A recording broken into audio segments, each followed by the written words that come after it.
Good Sunday morning to you and welcome into Capitol View. I'm Jesse Tenor. We have a very special edition of the show for you this week. We are live from Eureka Springs from the Arkansas Press Association's annual convention. The reason why we're here is for the first gubernatorial debate that we've seen. We're only 4 months away from the general election in November, and we saw the incumbent Governor Asa Hutchinson, a Republican, Democrat Jared Henderson, and Libertarian Mark West go face-to-face for the first time. In case you missed it or need a little refresher on exactly what they talked about, here's a recap. Three men hoping to become the next governor of Arkansas sat side by side for the first time in a debate. One of the issues to quickly divide them, the state's new Medicaid work requirement. You're able-bodied, contribute. And we had one person that had a work requirement, and he was able to, for the first time, move into GED, to get his GED so he is employable. Only comply with these benefits right now through online processes. And Arkansas ranks 49th in internet connectivity. And our people that are receiving Medicaid are some of our most vulnerable citizens. They're precisely the people that it's going to be hardest to reach these compliance measures. It sounds to me a lot like it's just another corporate subsidy. And, a lot of you people are going to say, well, a corporate subsidy, this is for, people with Medicaid.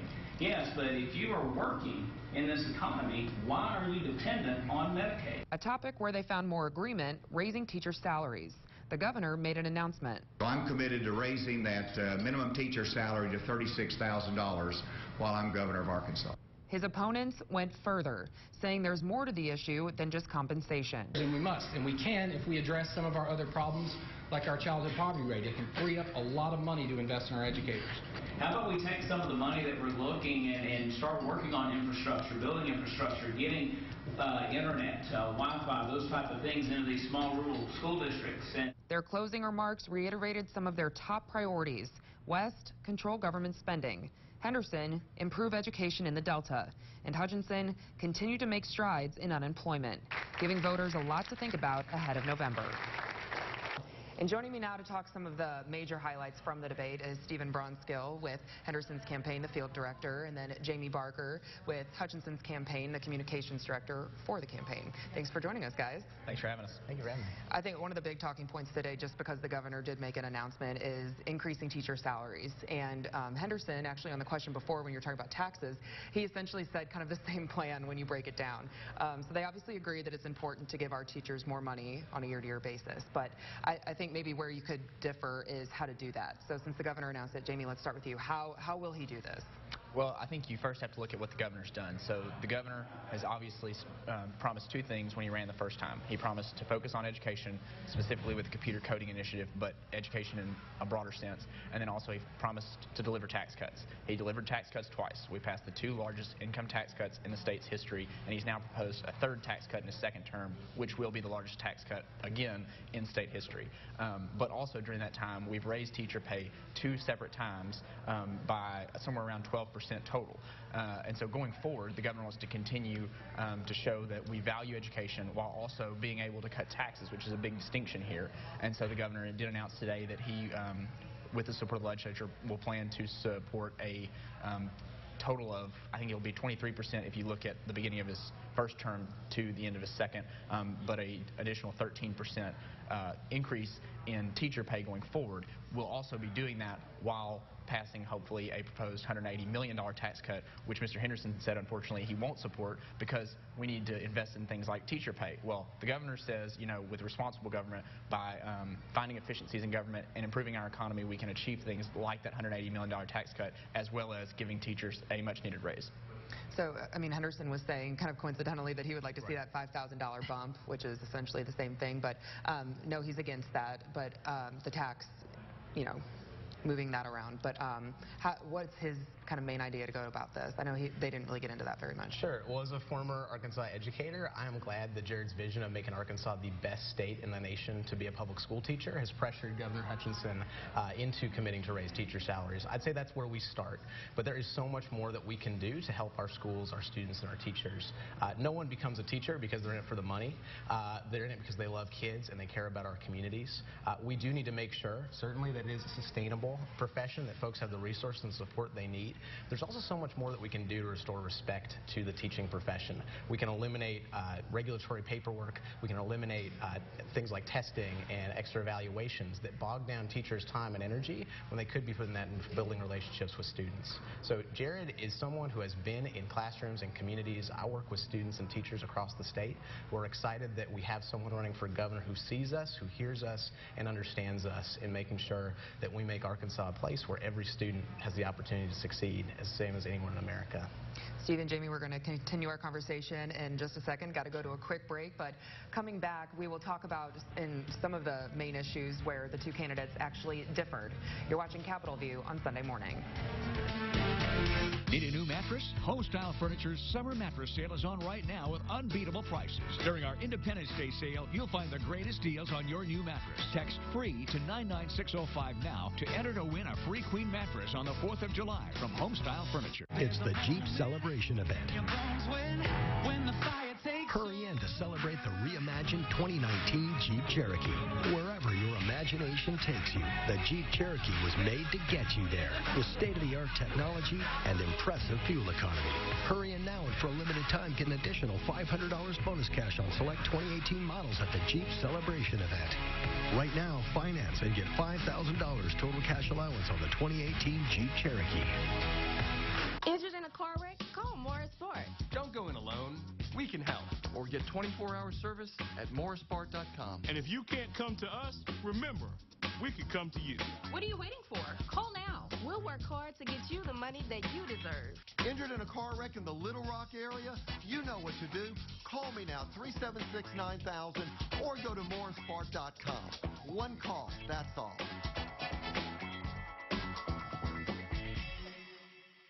At Arkansas Spine and Pain, we love being a part of the family that is our great state. Our mission is to help every family we can live pain-free lives so you can get back to taking hikes, walking the dog, giving your kids and grandkids piggyback rides. Give us a call today at Arkansas Spine and Pain and get out of the cycle of agony you're in. You deserve to get your life back ASAP. Need a new mattress? Homestyle Furniture's summer mattress sale is on right now with unbeatable prices. During our Independence Day sale, you'll find the greatest deals on your new mattress. Text FREE to 99605 now to enter to win a free queen mattress on the 4th of July from Homestyle Furniture. You're watching Capitol View, Sunday morning talk focused on the political scene in Arkansas.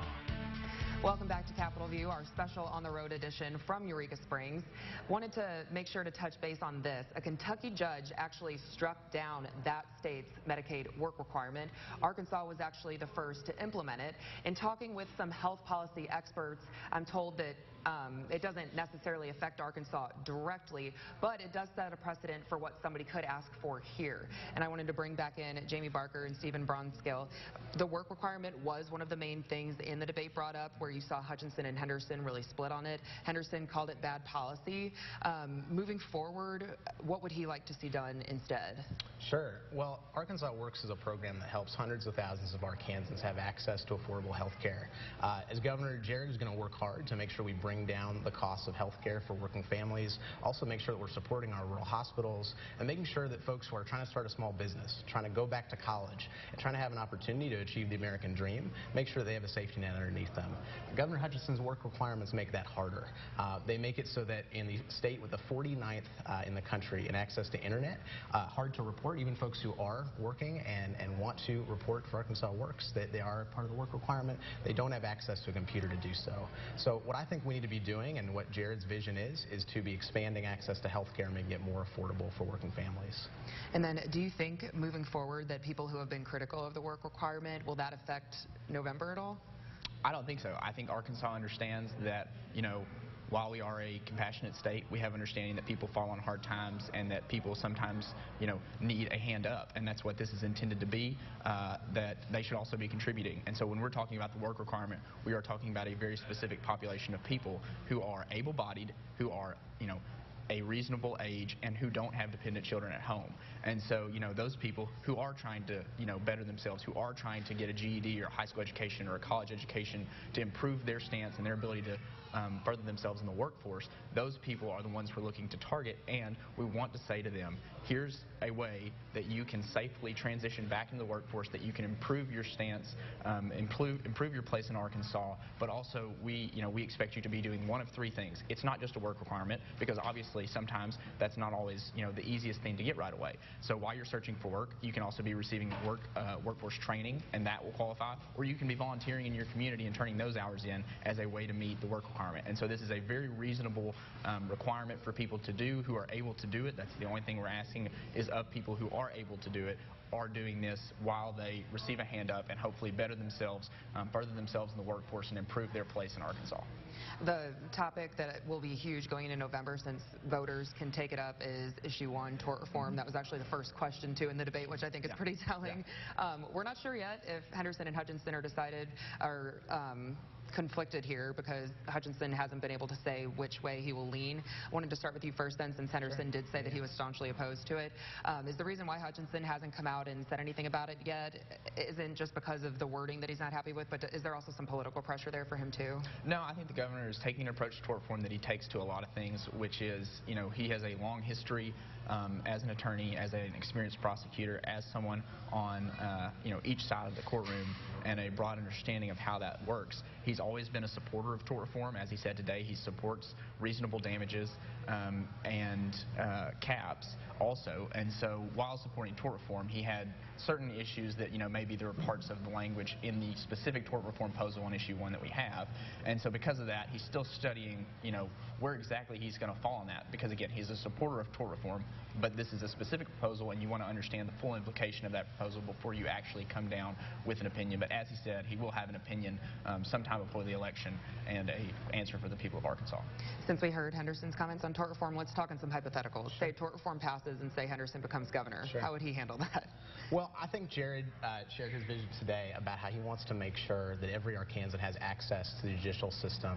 There is a lot of misinformation in this campaign saying that this would prevent frivolous lawsuits. We know that there are already protections against frivolous lawsuits that Issue 1 does not address.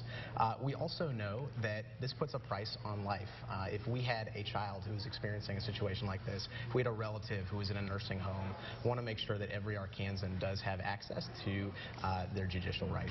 I have to ask you guys about ethics, too. So, Stephen, let's start with you. I know that both of the candidates have a plan, but moving forward, I mean, how does he expect to implement that and kind of strike a chord here between the legislature and the people? I know that kind of one of the interesting things that came up in the new Senate Ethics Committee is making sure that while financial disclosures happen, there's not too much information given out about politicians and their families as far as addresses and things like that go. I know that's getting into specifics, but how would he kind of find a good balance there?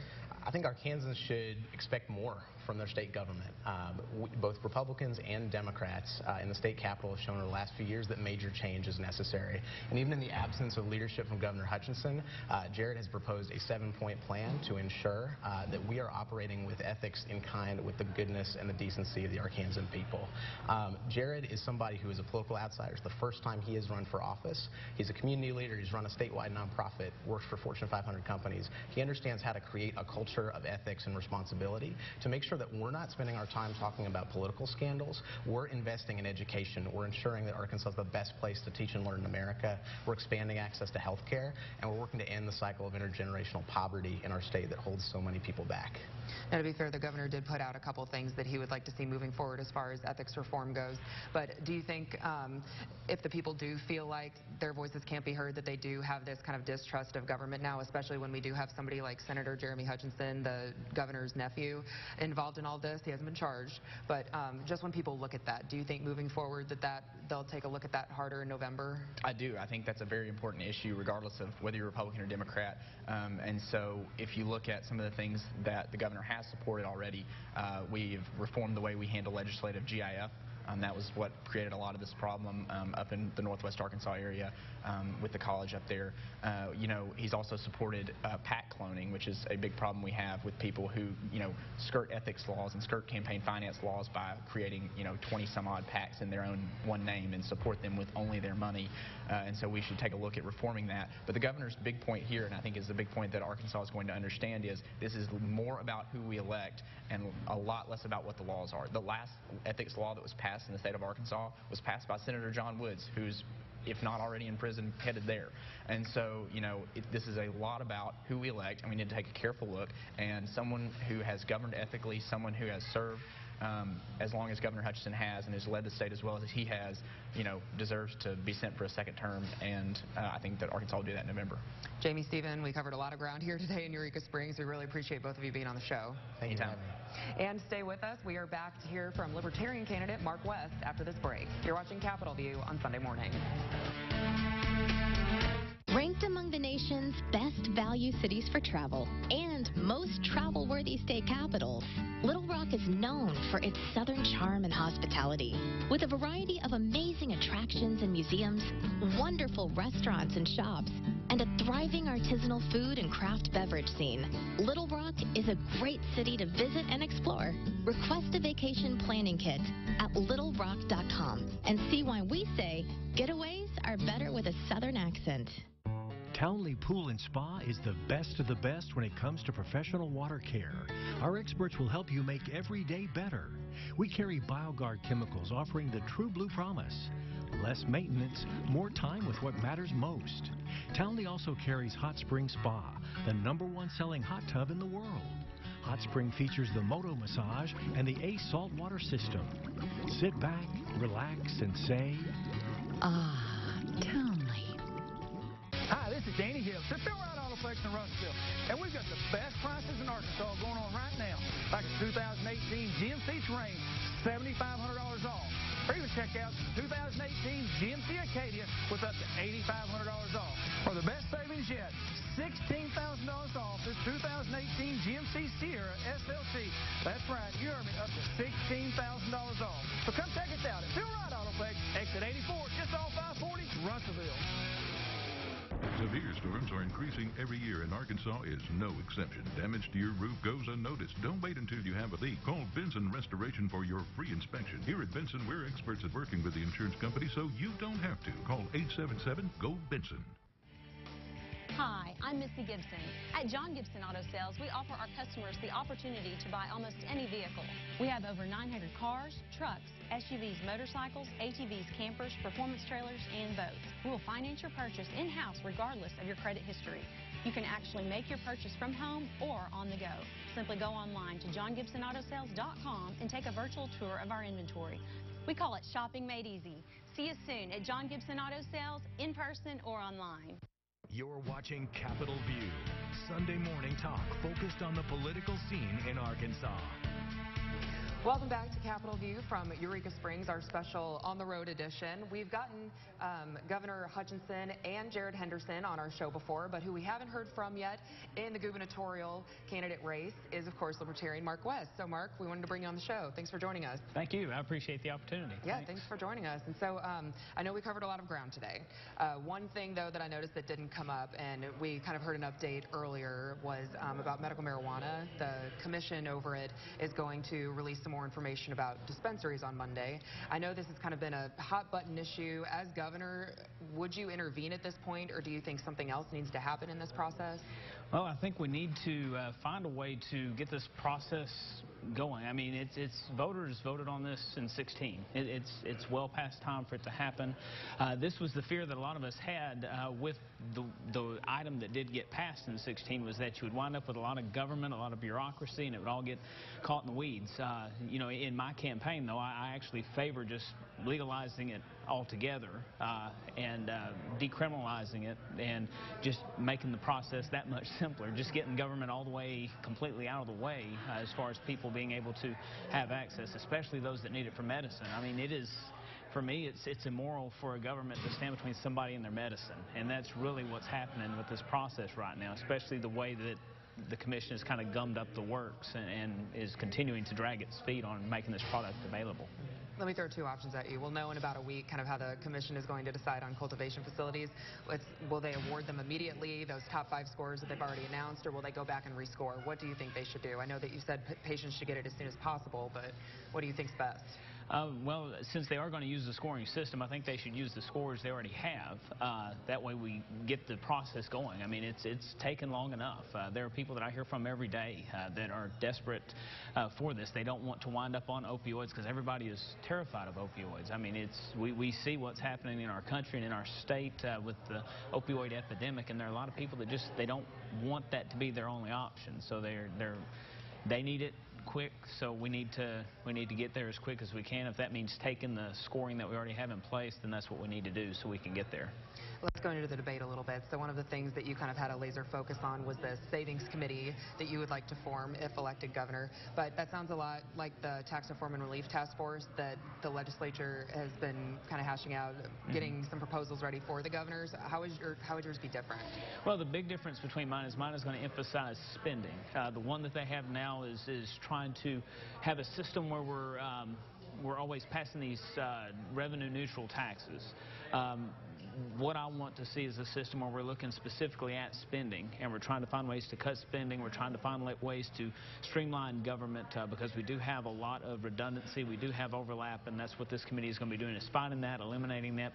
Where can we streamline processes we do as a state so that we can make government less expensive to operate, less of a burden on the people, so we can cut the taxation for people. So we think that there's a spending issue that has to be dealt with that the current whatever they call it now, transformation or whatever, isn't dealing with. And we want to deal with the spending, because if you get spending cut, it'll be easier to cut taxes. It won't be, well, we might be able to go down to 6, or you'll be able to really cut taxes when you realistically deal with the spending and get spending cut.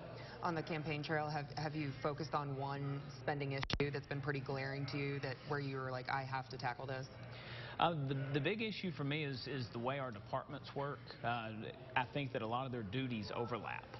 Especially, and President Trump has kind of begun doing this on the national level with the, he's talking about the, Department of Labor and the Department of Education kind of beginning this merge. I think that we could do that here as well, because really the only reason we have an education system is so that people can be ready to go to work. So why do we have 2 separate departments to deal with the function that you could do through one department? Because a lot of my initiatives really look to the community to try to engage local businesses in high schools so that they can get job skills to kids in high school, so that if they aren't college bound, they've got they've got training as a welder or as an electrician, so they can go to work and make good money, make a living wage, and be able to provide for themselves, and if they're ready to start families at that time, provide for their families.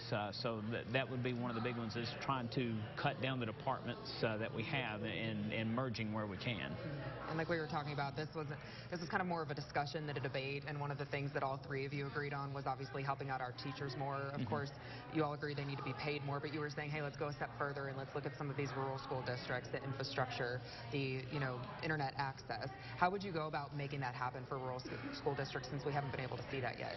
Right. What I think we need to do is begin getting the community engaged. The people as I said in the debate, I pastor a church in Oil Trough.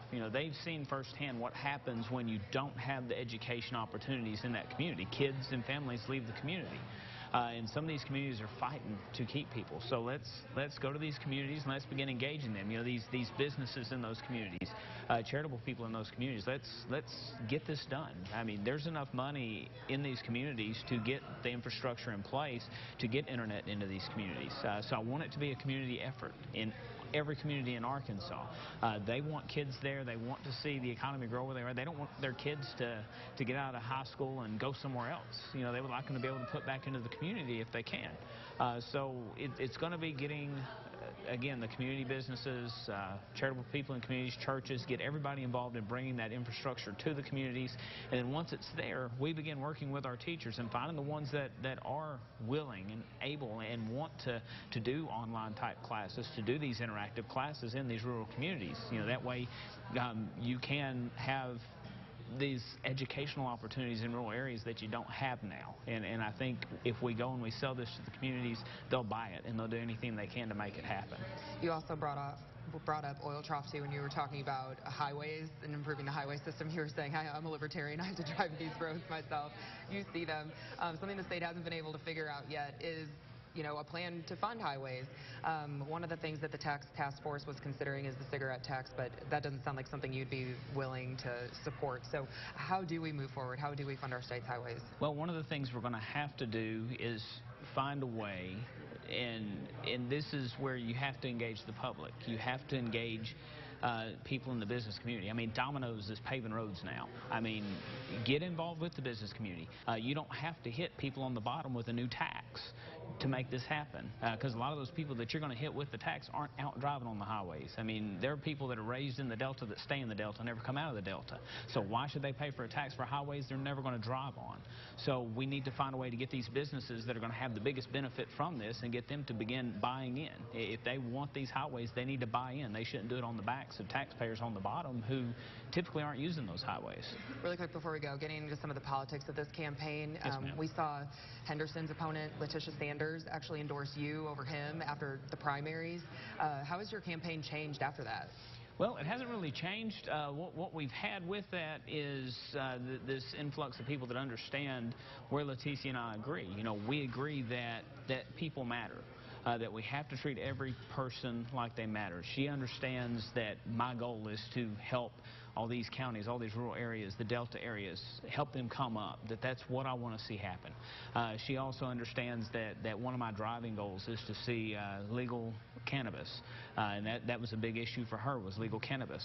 So it just happened to be a place where a lot of our issues lined up, and she felt that the system itself, that Jared and Asa both are just two people in the same cog. They're both part of that same system, the system that the money is going to get behind, and she wants somebody to be a person that's of the people, and that was why she endorsed me, and my campaign is going to continue to be about the people of the state of Arkansas.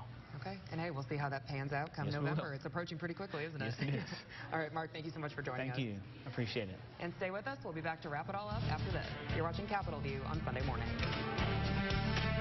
Tired of sealing your wood, concrete, or masonry? Permaseal's unique process and cutting-edge technology is backed by a 25-year warranty. Unlike top-coat sealants that last a year or two, Permaseal is a penetrating sealant that goes past the surface, making it solid and 23% stronger. Just watch. Baking soda has the same pH level as wood and concrete. Mixed with our specialized sealant, it becomes completely solid in only seconds.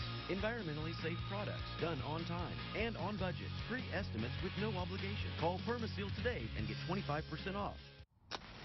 What's the biggest way to light up your holiday?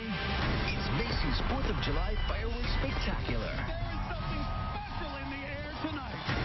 A live musical extravaganza with performances by Blake Shelton, Ricky Martin, Keith Urban, Kelly Clarkson, and more. Our celebration is so ginormous, it cannot be contained. Be there as 75,000 fireworks light up New York. Macy's 4th of July Fireworks Spectacular. Live 8/7 Central on NBC. You're watching Capitol View, Sunday morning talk focused on the political scene in Arkansas. And that does it for today's show in Eureka Springs. We, of course, want to know all of your thoughts on all of the issues we discussed during Capitol View, among the many others affecting our state. Using that hashtag #MyCapitolView on both Twitter and Facebook during and after the show so we can continue the conversation together. We're back with an all-new Capitol View next week in the capital city. Enjoy the rest of your weekend.